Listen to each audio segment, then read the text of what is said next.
tadi gue di situ baca buku sosiologi ini pertanyaan nggak by plan gitu. Iya, boleh. Kan gue baca buku sosiologi situ. Iya. Gue lihat ini kok buku sosiologi SMA ini di ruangannya Kania nih ya sekarang ya. Jadi gue dapat buku sosiologi SMA. Riset buku-buku sekolah. Iya. Gue baca.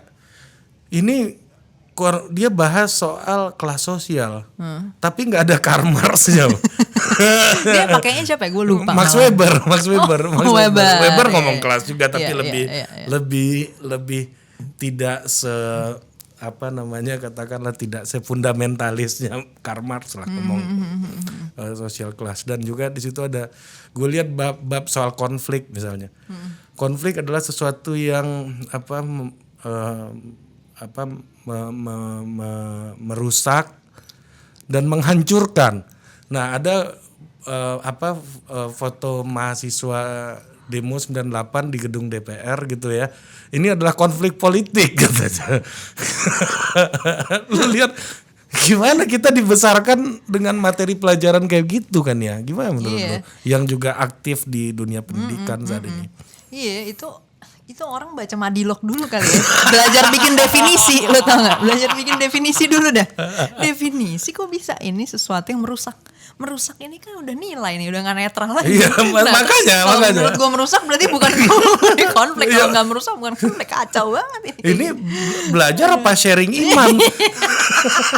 Itu dia. Makanya definisi kok udah ada nilainya kan, itu menurut lo itu merusak atau enggak. Ya jadi emang exactly kenapa gue juga meriset buku-buku sekolah, karena emang gue ngeliat berarti masalahnya tuh di sini nih, maksudnya diajarin di sekolahnya soalnya gini gitu kan. Jadi akhirnya di ruang publik jadi kacau semua nih. Iya kan, dari ilmunya ke penulisnya ke gurunya ke siswanya distorsinya begitu banyak kan. Kemudian kan yang siswa-siswa ini nge-tweet gitu, gitu kan.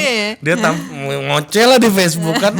Yang ngomong aneh-aneh di Facebook tuh kebanyakan di sosmed gue lihat kebanyakan bocah kok. Serius. Nih SMP gitu ya. Panji ngomong gitu juga. Dan gue juga menemukan, gue lihat kan. Ini fotonya kok gini nih orang. Iya emang sekarang bocah-bocah banyak. Nih kenapa buku-buku sekolah kita kayak begitu ya kan ya? Maksud gue apakah, gue nggak tahu ya apakah ini keterbatasan pengetahuan si pembuat kurikulum kah? Atau ini ada persoalan ideologis bahwa negara yang stabil tuh harus didukung oleh paradigma ini gitu. Seperti Pak Orde Baru dulu kan sangat struktural fungsional. Makanya tahun 60-an itu ada ahli dari Leiden, ada kerjasama UI Leiden namanya, menulis buku namanya Wim van Zanten. Itu adalah buku statistik sosial pertama di Indonesia dalam bahasa Indonesia.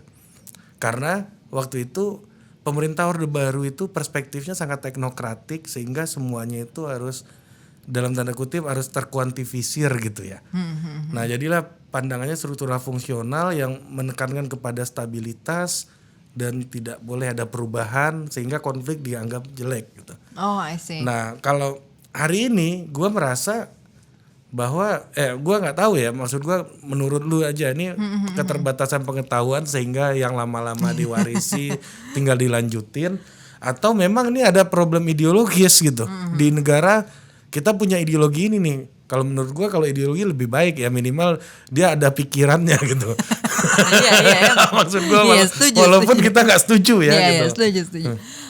I think ya pasti penjelasan secara faktanya gimana pasti mungkin ada lah yang udah meriset segala macam kali ya. Tapi kalau gue ngelihat penglihatan gue aja nih ya, awalnya banget kan sebenarnya dalam konteks paradigma pendidikan dasar dulu nih, sebenarnya apa sih yang kita mau bangun gitu kan, tujuannya sebenarnya apa sih gitu kan. Nah karena kita banyakan itu peninggalan dari zaman under kolonialisme gitu kan, dimana emang paradigma kolonialisme pada saat itu kan kita bukan dididik untuk menjadi enlightened individual gitu kan, yang maksudnya jadi tercerahkan nih, terbuka pikirannya gini-gini kan, tapi emang buat bisa jadi tukang kan. Jadi UI itu dulu karena dokter Belanda nggak mau pegang orang-orang pribumi yang kena cacar, dia bikinlah sekolah mantri cacar kan, yang kemudian jadi Stovia. Ya spesifik kan disuruh, ya udah pokoknya lu urusin ini aja di bagian ini, pokoknya ini caranya gini. Jadi prosedural gitu kan, pokoknya caranya gini-gini. Makanya kita paling jago tuh ngikutin step-step itu paling jago. Nah tapi nggak diisi dengan pengetahuan emang membuka paradigmanya gimana. Nah, jadi dari awalnya paradigma pendidikannya sendiri udah kesana ya, maksudnya emang bukan untuk orang memahami ini dengan benar segala macam gitu kan.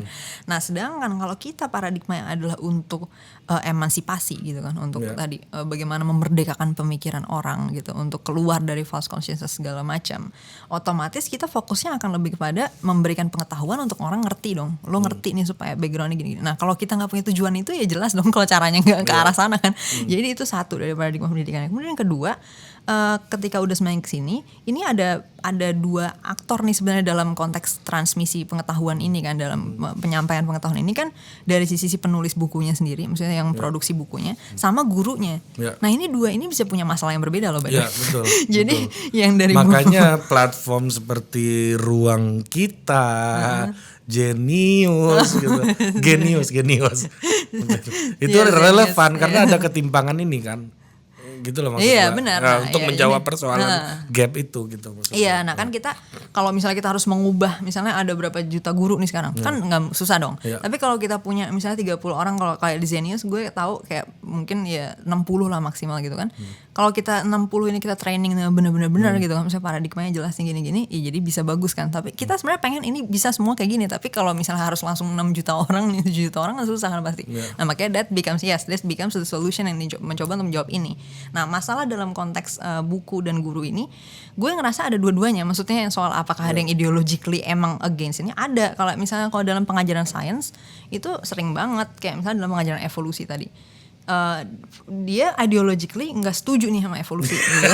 Nggak mau nerima evolusi gitu kan. Nah terus yang dilakuin apa?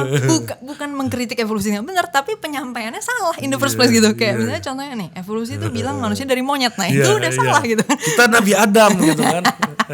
Kan jadi ada yang ideologically salah gitu. Jadi ideologically dia emang ya nggak mau nih itu sains ini nggak benar gitu. Nah jadi susah dong dia bakal mengajarkan sains. Begitu juga dengan sosiologi, dia melihat sosiologi sebagai apa nih?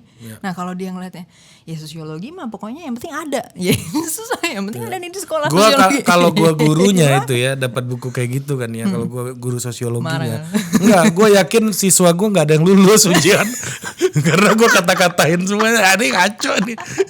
Nah itu kayak guru PKN gue dulu juga kayak gitu, kacau banget nih, Pancasila dibilang ideologi lagi. Orang ini campur-campur katanya. Dia juga marah gitu karena termnya nggak tepat menurut dia. Nah itu kan kayak gitu. Jadi guru kayak gitu menurut lu berkah nggak sih gitu? Atau itu masalah?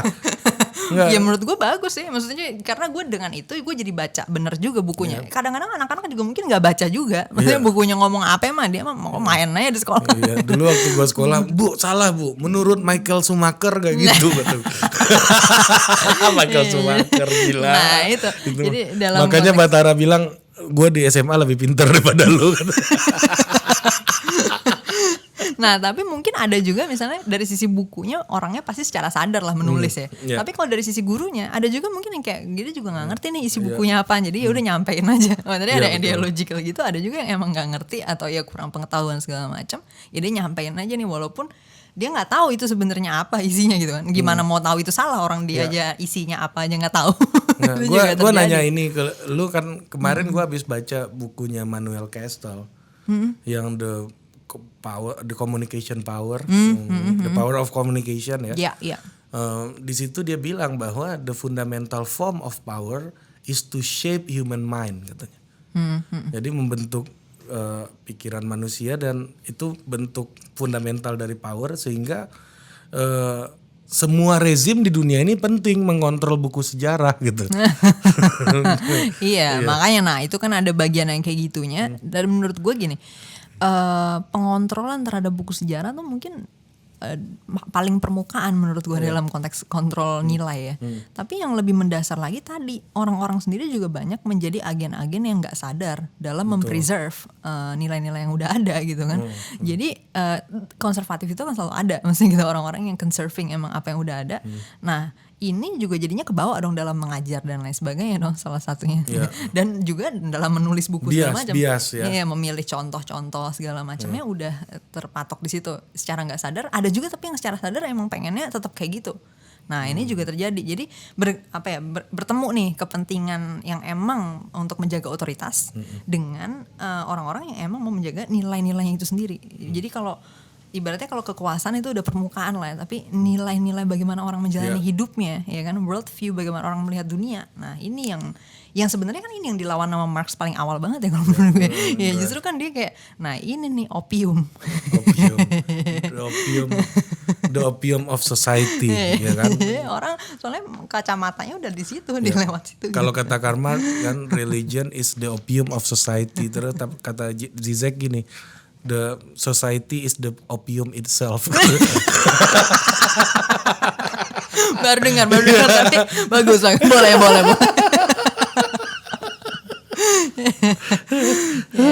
Jadi ya gitulah. Kalau gue di kampus juga tongkrongan gue pasti nggak jauh-jauh beda lah, makanya kalau gue seangkatan sama lu gue pasti temenan sama lu. Yes. Gue yakin yakin. Karena ya senior gue ya lu kenal juga kan, kayak Bang Daniel misalnya kan. Iya Mas Daniel ya. Nah gue mau ngomong soal kampus dikit. Di zaman gue itu gue ngelihat ya, gue bisa bilang nggak ada yang orang to be deviant itu nggak pilihan yang mudah gitu. Ya maksud gue ada orang yang pro gender tapi ya pro gendernya masih negotiable lah gitu kan. Belum di masa gue kuliah orang itu tidak begitu punya self confident to be an extreme position gitu. Ya baik itu di kiri mentok atau kanan mentok gitu ya, atau pro LGBT banget, pro gender equality banget.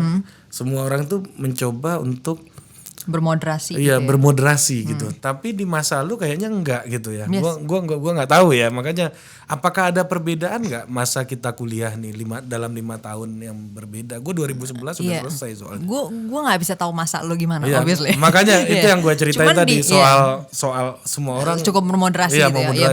Ya Berarti beda benar. Maksudnya ada perbedaan karena gini.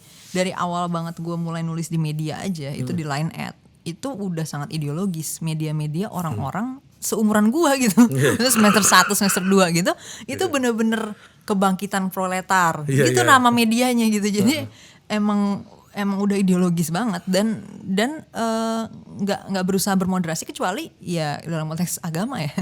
Gua rasa satu-satunya posisi yang bermoderasi itu cuma posisi beragama aja nih sekarang. Jadi nggak yang ideologi ekonomi segala macam itu sangat fundamentalis biasanya. Tapi bukan berarti juga nggak update juga ya. Maksudnya gini, misalnya orang-orang yang cenderung ke pro pasar atau mungkin pro intervensi itu udah bercampur. Maksudnya nggak pure Smith gitu kan, atau pure Keynes gitu. Tapi ya udah bercampur lah, ada update-update yang baru kayak gimana. Gue potong ya. Gue itu waktu ketemu orang-orang temen-temen lu ya, gue tuh kaget ada orang yang percaya sama free market gitu loh.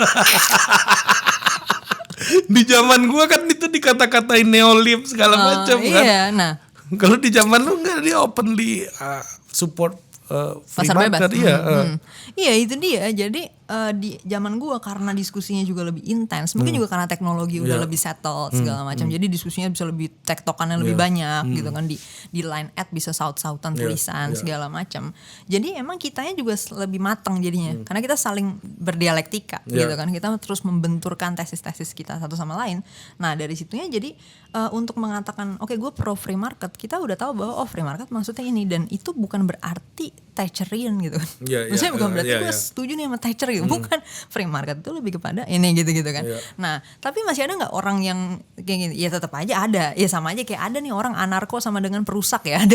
Jadi yang kayak gitu akan tetap ada. Tapi gue ngerasa celah untuk membuka ruang untuk mendiskusikan itu dengan cara yang lebih baik itu juga lebih terbuka di angkatan gue, dan semakin kesini semakin terbuka menurut gue ya. Nah jadi dari situnya orang bisa lebih firm dalam mengambil position dong, jadinya kayak berarti gue emang bisa sepakat sama ini, dan ini bangunannya gini-gini bisa lebih solid. Makanya itu tadi gue rasa akhirnya banyak juga yang bisa sampai ke titik ekstrim tadi yang lu bilang gitu, karena emang orang udah lebih ideologically aware sebenarnya. Jadi ini adalah hasil dari awareness orang terhadap ideologi dan politik gitu. Dan satu lagi pertanyaan gue, di masa gue itu dulu orang nggak ya cenderung tidak memilih dianggap berideologi gitu loh. Gue ini sentris gitu kan, misalnya kayak gitu tuh. Kita ini tengah, bebas nilai gitu. Bebas nilai itu mungkin kayak itu apa? ya era-era ini kali itu ya, hedon gitu ya. Maksudnya cuma fun. Ya, itu maksud gue. Dan kira-kira ya selain teknologi tadi yang lu bilang, apakah lingkungan kampus memungkinkan untuk membuka ruang yang semakin luas juga? Apa kampus kita makin terbuka apa enggak sih menurut lu? Kampus justru makin tertutup dong. Maksudnya lu juga tau lah kan pasti banyak tuh berita-beritanya kan, di mana kita misalnya jam malam ya kan, kita udah mulai ada batasan lebih jelas nih, di kampus cuma bisa sampai jam segini. Anda yang suka jumcer tuh nggak bisa lagi tuh jumcer. Bisa lagi Anda. Jumat ceria. Iya, jadi di angkatan gue tuh udah mulai terjadi tuh restriksi-restriksi kayak gitu. Terus kayak diskusinya ULDSC kan beberapa kali ditolak. Gitu. Ngomongnya nggak boleh. Jadi kampus justru sangat tertutup, tapi makin konservatif. Iya, but who cares ya kan? Kenapa? We have social media anyway. Jadi ya udah kita taruh aja out there gitu. Malah makin gede, lebih gede lagi efeknya gitu kan. Iya, justru kalau misalnya kampus lebih terbuka, mungkin kita malah nggak sebanyak ini impactnya karena kita lebih banyak di kampus. Iya betul. Gara-gara di kampus nggak boleh ya, di TV, di YouTube segala macam. Iya, gue itu dulu nongkrong di Cak Tarno, yang kemarin gue ngobrol sama Rocky Gerung kan, ya kita sama-sama di Cak Tarno sama Rocky, tapi di situ dulu konteksnya sebagai suaka intelektual gitu. Karena memang ruangannya kecil kan dulu, dan ya ternyata sampai sekarang makin tertutup ternyata ya. Iya, kampus makin tertutup Tapi ya kalau sekarang banget nggak tahu, mungkin ada perubahan. Iya di masa lu lah at least ya. Iya di masa gue ya. Ya kenapa menurut lu lembaga pendidikan seperti universitas itu merasa penting untuk mengontrol itu gitu?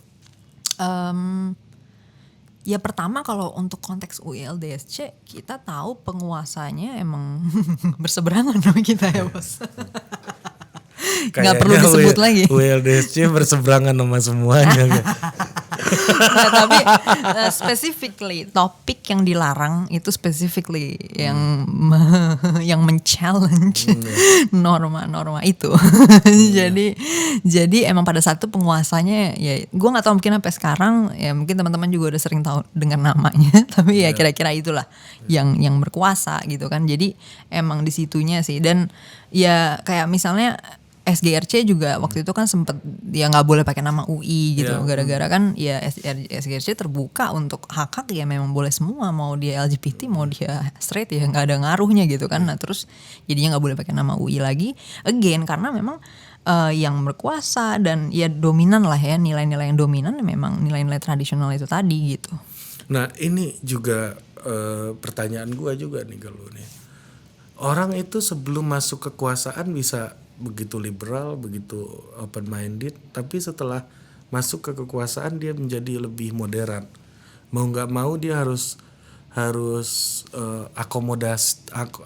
akomodir orang-orang yang berbeda pandangan sama dia. Nah, apakah liberal politics ini di Indonesia ini tidak mungkin gitu loh? Jujur gue belum pernah ketemu yang kayak gini. Maksudnya gue belum pernah ketemu di mana ada temen gue yang gue udah tahu nilai-nilai gini terus masuk kekuasaan terus berubah. Nah gue belum pernah ketemu kayak gini. Mungkin 20 tahun lagi kali ya. Enggak, gue mau di mana-mana gue selalu contohin udah gini. Ketemu. Gue selalu contohin gini. PKS itu dulu kita sebelum mereka masuk, kita menduga dia akan mendirikan negara Islam, pro khalifah segala macam. Ternyata pas masuk ke dalam ya nggak ada juga sampai sekarang kan. Ya. Tapi kan nilai-nilainya nggak berubah, ya nggak. Maksudnya gini, soal itu nggak tercapai, itu menurut gue lebih kepada ya yang lainnya belum menerima misalnya. Tapi gerakan untuk membuat yang lain menerima itu terus ada, gitu. Jadi menurut gue nggak berubah nih nilai-nilainya, tetap gitu. And that is exactly why kalau misalnya lo nggak setuju menilai ini, lo cara ngelihatnya bukan, oh dia nggak bikin ini kok, enggak. Kalau misalnya you approve that, dia akan bikin itu gitu. Maksudnya suatu sistem itu terjadi ketika capitalnya udah ada kan, maksudnya tanahnya udah bisa ditumbuhin. Maksud gue artinya mereka juga nggak maksa harus mengakomodir yang nggak setuju juga pada akhirnya. Enggak, kalau untuk mencapai tujuannya itu mungkin iya karena belum nyampe. Maksudnya orangnya belum bisa nih kalau nerima itu, ya enggak? Menganggapnya ini belum nyampe ya. Nah, tapi nilai-nilai yang menuju ke situ kan udah Nih kayak sekarang paling gampang apa sih kalau dosen gue nih Mbak Evida loh yang ngomong nih di kelas.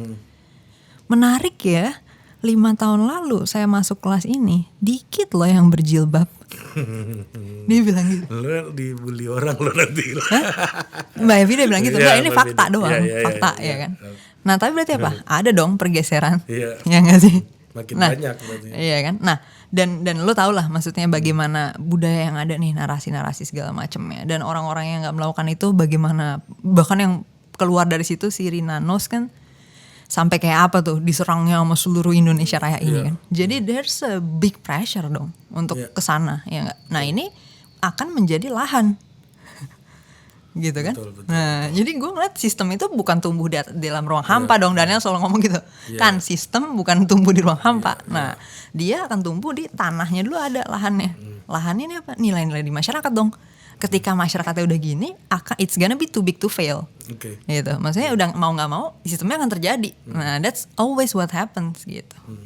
Kalau gue Oke, ngeliatnya gitu. berarti lu berpandangan bahwa ini teman-teman liberal atau yang berjuang untuk pro demokrasi, pro freedom ini ya karena belum masuk aja ke dalam. Secara label mungkin ya belum masuk satu itu. Terus yang kedua misalnya udah ada nih yang di dalam, dia mungkin nggak pakai kata-kata itu, tapi karena tadi masyarakatnya kalau secara PR belum masuk dengan label ini gitu. Ya sama aja kayak yang tadi juga gitu kan. Maksudnya kayak yang lu cerita tentang khilafah segala macam, mungkin udah ada yang ngelakuin itu, tapi ternyata pas di test the water nggak masuk nih. Iya, Nih berat turunin juga, dong, berat juga. turunin dulu nih labelnya, berarti jangan pakai ini dulu. Nah itu kan dilakukan kan gitu. Ya, Jadi mau nggak mau harus ke tengah aja orang akhirnya kan. secara label iya, tapi I think secara posisi gue belum pernah ketemu yang pindah gitu. Kalau misalnya dia udah firm banget ya di situ, itu jarang banget gue liatnya. Gue sih pernah ketemu tapi nggak berani terbuka aja orangnya. Kalau terbuka masanya ngamuk. Ya udah jangan. Gue sebut nama nih. Iya gitu kira-kira kalau gue ngeliatnya. Iya. Dan tadi lu juga, gue kemarin lihat di Instagram lu ngomongin Tan Malaka juga ya. Dan ya ini salah satu buku bacaan awal lah yang gue baca sebelum gue masuk UI bahkan. Dari penjara ke penjara itu dulu. Oh gue belum baca yang itu. Iya, dan itu biografi dia sih sebenarnya. Tapi lu banyak baca Madilog ya. Nah, Iya. ini mungkin yang terakhir nih pertanyaan gua ke lu nih. Iya. Kan. Menurut lu hari ini tuh mungkin nggak logika yang apa namanya yang betul-betul logis gitu yang tidak bias itu lu jalanin di tengah echo chamber dan polarisasi dan bias yang begitu kuat di masyarakat kita di terutama di era sosial media ini, gimana menurut lu? Iya. Ya itu yang memang gue perjuangkan sih. Dan it's an attempt gitu ya. Maksudnya it's a constant attempt bahwa kita ngeliat oke paradigmanya mesti gini nih. Karena kalau kayak gini ternyata nggak akurat gitu kan. Kalau kita pengen lebih akurat mesti kayak gini. Nah ini adalah sesuatu yang kita usahakan gitu. Gue ngeliat frameworknya gini. Kalau misalnya ada bias kita, kalau dalam penelitian kita bahkan nulis kan. Ini ada kemungkinan keterbatasan di sini. Which means dengan kita berasional, berlogika dan matematika, sains segala macam, kita jadi bisa meng-acknowledge sendiri bahkan. Oh ini kemungkinan biasnya di sini, kemungkinan salahnya di sini, errornya di sini dan seterusnya. Nah, gue memang pengen membudayakan ini gitu di masyarakat gitu kan. Nah, kalau misalnya pertanyaan mungkin nggak, kalau gue sejauh ini dengan memakai kerangka ini terus-menerus masih fine aja gitu. Karena emang dalam misalnya lo berpikir ilmiah itu kan intinya bagaimana lo membaca realita dengan akurat gitu kan, which dalam sekujur tubuh kita mungkin udah ada hasilnya gitu, maksudnya teknologi segala macam yang kita pakai sekarang. Nah tinggal diterapin ke hal-hal lain aja yang lo lakuin, dan itu udah maksudnya bukan cuman dia mungkin, tapi dia yang enable gue untuk mencapai tujuan-tujuan gue, dan dia yang enable Kanada, Australia, Jepang, Cina, whatever untuk mencapai tujuan-tujuan mereka. So tinggal kita implement aja di semua tujuan yang ada gitu kan. Kayak gitu. Jadi gue ngeliatnya itu tadi sih. Kadang orang udah nerapin juga mungkin tapi tanpa sadar, dan yang belum nerapin nggak sadar kalau lo nggak mentok di sini tuh gara-gara ini gitu. Nah jadi gue lebih ke arah mengeksplor itunya sih, kayak nih masalahnya di sini gitu. Nah dan gue ngelihat it's getting bigger gitu. Oke, gua kira lu udah baca dari penjara ke penjara. Belum. Jadi nggak bisa bahas ya. Ya, tapi lu tahu kan Tan Malaka matinya gimana kan? Bagian itunya jujur gue pernah nanya ini, tapi katanya spekulatif. Maksudnya katanya orang-orang pada beda-beda katanya. Tapi Jadi ada nggak nih yang bener nih, yang validnya ada nggak? Ya paling apa namanya yang Legit. paling enggak yang paling banyak menyepakati gitu ya. Jadi meninggal ditembak oleh tentara negaranya sendiri. Wow. Dengan untuk memperjuangkan Madilognya itu kan. Iya. Nah, hati-hati aja lu kan ya. Oh gitu ya. Oke. Tukang bakso udah banyak. Oke, kita jumpa lagi di podcast politik berikutnya. Thank you. Produced by Total Politik and powered by haluan.co.